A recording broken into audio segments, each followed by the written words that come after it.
Received a late-night call. My best friend was in tears, saying her boyfriend betrayed her. When I arrived, she showed me a message. My hands shook as I read the name. It was from my husband. It was a quiet Tuesday evening in Brookline, Massachusetts. I was in the kitchen, cleaning up after dinner. The house was silent except for the hum of the refrigerator. My husband, David, had mentioned he'd be working late again, so I wasn't expecting him home anytime soon. As I wiped down the counters, my phone buzzed on the table. The screen lit up with Lisa's name. Lisa and I had been best friends since our college days at Boston University. We both settled in Brookline after graduation, drawn to its blend of urban and suburban charm. "Hey, Lisa," I answered, pressing the phone to my ear. There was a pause, then a shaky breath. "Sarah," she whispered, her voice trembling. I need you to come over. Please." My heart tightened. "Lisa, what's wrong? Are you okay?" "Please, just come," she pleaded, her voice breaking. "I'm on my way," I said without hesitation. I grabbed my coat and keys, locking the door behind me. The night air was crisp, typical for early spring in New England. Lisa lived just a few blocks away, near Coolidge Corner. The streets were quiet, the glow from the streetlights casting long shadows on the sidewalks. As I walked, my mind raced with possibilities. Lisa and Mark had been together for nearly 3 years. They seemed happy, always attending local events and trying new restaurants in the area. What could have happened? I reached Lisa's apartment building and took the stairs 2 at a time. Her door was slightly ajar. I pushed it open gently. "Lisa?" I called out softly. "In here," she replied from the living room. I stepped inside and found her curled up on the couch, clutching her phone. Her eyes were red and swollen, tears streaming down her face. I rushed to her side. "Lisa, what happened?" She handed me her phone with a trembling hand. "Read this," she whispered. I took the phone and looked at the screen. It was a series of text messages. As I read through them, my stomach dropped. The messages were intimate, filled with plans and shared secrets. The sender's name was unmistakable, David. My husband. "No," I murmured, shaking my head. "This can't be." Lisa buried her face in her hands. "I suspected something was off with Mark. He's been distant lately." Tonight, while he was in the shower, I checked his phone. I found these messages from David. I forwarded them to myself. I felt like the room was spinning. Memories flashed through my mind. David's late nights, the sudden business trips, the moments of distance. It all made sense now. "I'm so sorry, Sarah," Lisa sobbed. "I never imagined." I reached out, pulling her into an embrace. "Neither did I whispered, tears streaming down my own face. "Neither did I." We sat there, holding each other, both betrayed by the men we loved. The weight of the revelation pressed down on us, suffocating and relentless. After what felt like hours, I pulled away, wiping my eyes. "We need to confront them," I said, my voice steadier than I felt. Lisa nodded. "But how? When?" "Tonight," I said firmly. "They can't get away with this." Lisa hesitated, but then agreed. "Okay, let's do it." We devised a plan. Lisa would call Mark and ask him to come over, saying she needed to talk. I would hide in the guest room and listen in. Once the truth was out, I would confront David. The minutes crawled by as we waited. Finally, Mark arrived. I slipped into the guest room, leaving the door slightly ajar. "Lisa?" Mark's voice called out as he entered. "In here," Lisa replied from the living room. I could hear the tension in the air as Mark sat down. "What's going on?" he asked. Lisa took a deep breath. "I know about you and Sarah's husband, David." There was a long pause. "What are you talking about?" Mark's voice was laced with feigned confusion. "Don't play dumb, Mark. I saw the messages." "I know everything," Lisa's voice cracked. Mark sighed. "Lisa, it's not what you think." "Not what I think," she snapped. "You're cheating on me with my best friend's husband." I couldn't stay hidden any longer. I stepped out into the living room. Mark's eyes widened in shock. "Sarah," he stammered. "Surprised to see me?" I said coldly. "I know everything, Mark." And David will know soon enough. Mark buried his face in his hands. I'm sorry, he muttered. Sorry doesn't cut it, Lisa said, her voice shaking with anger. How could you do this to us? Mark had no answer. The room fell into a heavy silence. I turned to Lisa. I need to go home. I need to talk to David. Do you want me to come with you? She asked softly. I shook my head. No, this is something I have to do alone. We hugged tightly before I left. The walk home was a blur, my mind racing with emotions. Anger, sadness, betrayal. When I arrived home, David was sitting on the couch, watching TV. He looked up and smiled. Hey, you're home early. How was cut the crap, David? I interrupted, throwing Lisa's phone onto his lap. Explain this. He picked up the phone, scrolling through the messages. His face paled. Sarah, I can explain. Explain? I laughed bitterly. Explain how you've been cheating on me with Mark? How long has this been going on? He ran a hand through his hair, looking guilty. A few months, he admitted. I felt like I'd been punched in the gut. Why, David? Why would you do this? I don't know, he whispered. It just happened. That's not good enough, I said, my voice breaking. I trusted you. I loved you. Tears welled up in his eyes. I never meant to hurt you. But you did, I said, stepping back. I can't do this anymore, David. I want a divorce. He looked up, panic in his eyes. Sarah, please. Let's talk about this. There's nothing left to talk about, I said firmly. Pack your things and leave. David stood, reaching out for me, but I stepped back again. Don't, I warned. He nodded slowly, realizing the gravity of the situation. I'm sorry, he said again. I turned away, unable to look at him. Just go. I heard him gather his things and leave. The door closed behind him, leaving me in silence. The days that followed were a blur of pain and paperwork. Lisa and I leaned on each other, finding solace in our shared betrayal. We both filed for divorce, supporting each other through the process. Months later, as the dust began to settle, Lisa and I sat in a cafe, sipping coffee. We sat at a small table by the window, the same cafe where we'd shared laughs and secrets over the years. But this time, everything felt different. Lisa stirred her coffee slowly, staring into the cup like it held answers. How are you holding up? She asked again, her voice softer this time. I shrugged. Some days I forget for a few hours. Then I remember.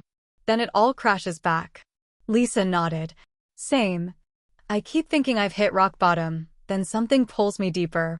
The waiter brought our pastries, but neither of us touched them. I haven't told my parents yet, I admitted. They adored David. They'll ask a million questions I don't want to answer. I told mine last week, Lisa said. My mom cried. My dad offered to handle it like we're still in high school. That almost made me smile. Almost. Lisa took out her phone and hesitated. There's something else I haven't told you. I looked at her, my stomach tensing again. What is it? She opened a message thread on her screen and handed the phone to me. It was a message from David. Wait, when was this? I asked, confused. 2 nights ago. I scrolled. It was short, but clear. David had messaged Lisa, saying he missed her. That he couldn't stop thinking about her. That what they had was real. What the hell? My voice cracked mid-sentence. Lisa looked ashamed. I didn't reply. I swear. I didn't want to upset you. But I needed you to know. I handed her the phone back, my hands trembling again. He's not done, I said quietly. He doesn't even care that we found out. He's still trying to. What? Keep it going? Start it back up. Lisa shook her head, eyes wide. He's crazy. He's desperate, I said. And stupid. I could barely focus for the rest of the day. That night, lying in bed, I stared at the ceiling and felt a storm building in my chest. He wasn't sorry. He wasn't even trying to make things right. He was just spinning in his own little world, destroying everything in the process. The next morning, I got a call from an unknown number. I almost didn't pick up. Hello? Sarah. It was Mark. I hadn't heard from him since the night we confronted him. Just hearing his voice made me tense up. I need to talk to you, he said. Please. There's nothing left to say. There is, he insisted. It's not just about David anymore. That made me stop. What do you mean? It's Lisa, he said. Something's off. You cheated on her. You lost the right to say anything about her. I know. But listen. She's not telling you everything. She hasn't told you the full story. My grip tightened on the phone. Get to the point. He hesitated. They weren't just texting. I saw them together. In person. More than once. She said it was over, but I don't think it was. Not when you found the messages. I think they were still seeing each other. A cold weight dropped into my chest. You're lying. I'm not. She begged me not to say anything. Said it would destroy you. Maybe it will. But you deserve the truth. I hung up without saying another word. I sat frozen for a while. Then I opened my messages and typed, Lisa, we need to talk. Now. She replied right away, I'm home. Come over. My hands shook as I grabbed my keys. On the way over, my thoughts were loud and messy. Part of me wanted to scream. Another part wanted to turn around. I didn't know what was real anymore. When she opened the door, her face was calm. Too calm. What's going on? She asked, stepping aside. I didn't sit. I stood in her living room, heart racing. Did you keep seeing David? Even after you showed me the messages? Her face dropped. Who told you that? So you did. She shut her eyes for a second. It wasn't like that. Then what was it like? My voice rose. I saw him once, she said. After everything came out. He came to my place. He said he was confused. I told him to leave. He kissed me. I didn't kiss him back. Why didn't you tell me? I asked. Because I thought it was over. I didn't want to hurt you more. I stepped back, my throat burning. You lied. I didn't want to lie, she said. But I was scared you'd hate me. I didn't answer. I just stared at her. Everything inside me felt like it was caving in. I need time, I said finally. I don't even know who I'm mad at anymore. Lisa didn't try to stop me as I left. That night, I got another message. This time, from David. You have it all wrong. Ask Lisa how long this has really been going on. I didn't respond. I didn't sleep. Something deeper was going on, and the truth was only getting uglier. I didn't respond to David's message. I just stared at it, heart pounding, as his words echoed in my mind. Ask Lisa how long this has really been going on. He was manipulating. I knew that. But still, he wasn't dumb. He wouldn't say something like that unless he thought it would land. Unless there was something he knew I didn't. The next day, I took a walk around Jamaica Pond. I needed air. The sky was gray, the wind sharp. It felt like everything in my life was slightly off, tilted in ways I couldn't explain. I kept thinking about something Lisa had said weeks ago, something small, something I brushed off at the time. We were talking about a weekend trip David and I had taken to Cape Cod last fall. She asked how it went, and I remember thinking her reaction was, off. Like she already knew. I decided to dig. That afternoon, I went to my old laptop, the one I barely used anymore, and logged into my cloud backups. I had forgotten David, and I had once shared this drive for photos. It wasn't synced anymore, but maybe. I clicked into the 2023 folder. Then into Cape Cod. There were over 50 photos in there, but something didn't feel right. There was a photo of the beach, but I wasn't in it. Neither was David. It was just scenery. Then a picture of a seafood plate. Then, I froze. There was one image at the end of the album. Buried deep. It was blurry, taken in a dim restaurant, but the faces were clear. David. And Lisa. Sitting across from each other. Same tablecloths as the place we had eaten at in Chatham. But I wasn't in that picture. I wasn't even there. They went together. The photo was timestamped 2 days before David and I were supposedly there together. I stared at it until my vision blurred. That meant I wasn't the only one he took on that trip. I felt like throwing up. My head buzzed with all the things that didn't make sense before. How David knew where the hiking trail was without using a map. How Lisa joked about lobster rolls being overpriced in that specific town, even though she'd never been there with me. At least, that's what I thought. I called her. She picked up fast. Sarah, she started, but I cut her off. I found the pictures, Lisa. Silence. Why didn't you just tell me? I said. My voice was low but shaking. You were there. On that trip. With him. Before I ever found out. I didn't want to believe it happened, she said. It was one night. He said he and you were done. He said he was falling for me. I swear, it didn't mean anything, then why lie? Because I was ashamed, okay? She snapped. I made a mistake. A disgusting mistake. But it's not all on me. He manipulated me too. He told me things about you. Said you were distant. Cold. He made me feel like it was already over between you two. So you just went along with it? Because that made it easier? I thought I was protecting you, she whispered. You weren't. You were protecting yourself. I hung up. The next few days were silent. Then I got a letter in the mail. Not a text. A real letter, written on plain notebook paper. It was from David. Inside, he said he was leaving town. That he had quit his job. He was going to California. He said he didn't expect forgiveness. But he wanted me to know something, that it wasn't just a fling. That it wasn't just Lisa. He listed names. 2 of them were women I worked with. One was a friend from our yoga class. And one name I didn't even recognize. 5. That's how many there were. 5 different women over the course of 3 years.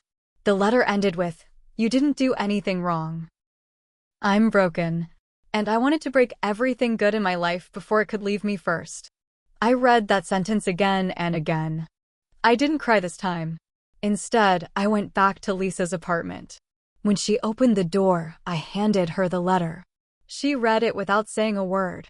Her face changed slowly, from guilt to realization to something like horror. I didn't know, she whispered. Neither did I said. But now we do. We stood there for a moment. No apologies. No more lies. Just the wreckage of what he left behind. Then Lisa looked up at me and said something I didn't expect. There's something else you should know. About Mark. What about him? I asked, already bracing myself. He didn't just find the texts. He knew long before. He let it go on because he was having his own affair. With someone we both know. I stared at her, silent. Claire, she said. Your old coworker. The one who moved to Chicago. I remembered Claire. She and I used to carpool. She was the one who once jokingly told me Mark was too hot to be trusted. I thought she was just being funny. Now I knew she wasn't. Lisa looked me in the eye. We were both played. All of us. And we played each other too. My legs felt weak. I sat on her couch, head in my hands. I don't even know what's real anymore, I muttered. Lisa sat next to me, quiet. We didn't have answers. But the lies kept unspooling like thread from a torn sweater. And something told me we still hadn't hit the bottom. Lisa and I sat in silence for a long time, the air heavy between us. The letter from David lay on the table, the ink smudged from her fingertips. The full weight of what had happened was still crashing down around us, wave after wave of betrayal, him, Mark, Claire, and ourselves. I wanted to scream, but I was too tired. The next weekend, our friend Becca threw a birthday party. She was one of the few in our circle who hadn't been caught in the mess. She begged me and Lisa to come. Said it would be low-key, just close friends, backyard barbecue. I didn't want to go. Neither did Lisa. But we went anyway. It was at Becca's house in Newton. Big backyard, string lights, folding chairs around a fire pit. The kind of place that felt too peaceful for people carrying so much chaos in their chests. Mark was there. I hadn't seen him since the night at Lisa's. He looked thinner. Gaunt. Like guilt had eaten away part of him. Lisa went stiff the second she saw him. He came up to us slow, like he was walking through a minefield. Sarah, he said, voice low. Can we talk? Lisa stepped between us. Now? Really? I think it's time, he said, looking at both of us. Everything's out in the open, right? Clearly not, I said. Since you were also sleeping with Claire. That hit him. He didn't deny it. I messed up, he admitted. But you should know, Lisa, David wasn't the only one lying. Lisa's face twisted. I know. You told Sarah. I get it. You're not the hero here. I'm not trying to be, he said. I want you both to know the truth. People were watching now. A few of Becca's friends turned to listen. Becca herself came over, sensing the storm building. Hey guys, she said carefully. Let's keep it chill, yeah? But it was too late. Lisa told me she loved me, Mark said suddenly. Right before you found out about her and David. Everyone froze. She said she was going to leave you, Sarah. For me. Because David was going to leave you too. She thought that was how this would end. My breath caught. Lisa's eyes widened. That's a lie. You said it, Mark insisted. You said it to me. Don't pretend now. You're disgusting, she spat. You think this makes you look better? You manipulated me. You encouraged it. I felt dizzy. My vision blurred, sounds muffled. Everyone was watching now. I turned and walked away. Fast. Lisa followed me to the front yard. Sarah, he's lying. I spun around. I don't know who to believe anymore, Lisa. I would never choose him over you. Never. Whatever I said, it was out of guilt, confusion. You had a choice, I said. You made it. Over and over again. I stood by you. I defended you. But now? I feel like none of this was ever about me. She stared at me, eyes glassy. It wasn't supposed to happen like this. No, it wasn't supposed to happen at all. I walked away. This time, she didn't follow. The next week, I moved out of our house. I couldn't stay there anymore. Every room reminded me of him. Of her. Of all the lies that lived between the walls. I stayed with Becca for a bit. She didn't ask questions. Just made tea, let me cry, and kept the fridge stocked. David never messaged again. Lisa texted once, saying she was sorry. That she would give me space. I didn't reply. Months passed. I started therapy. I started running again. I stopped checking my phone every 5 minutes. One afternoon, I sat at Jamaica Pond again, watching the swans float across the water. I thought about how things could have ended differently, if one person had spoken up earlier, if I'd trusted my gut, if Lisa had chosen differently. But I also knew none of it was mine to carry anymore. I wasn't broken. Just bruised. And bruises heal. In the end, I didn't hate David. Or Lisa. Or even Mark. I pitied them. They were afraid to be alone. So they burned everything just to feel close to someone, even for a moment. Me? I learned to sit in the silence. To face the pain. And in doing that, I found peace. So, where am I now? Not sure. But I'm here. Wiser. Angrier, maybe. But free. And that's more than I had before.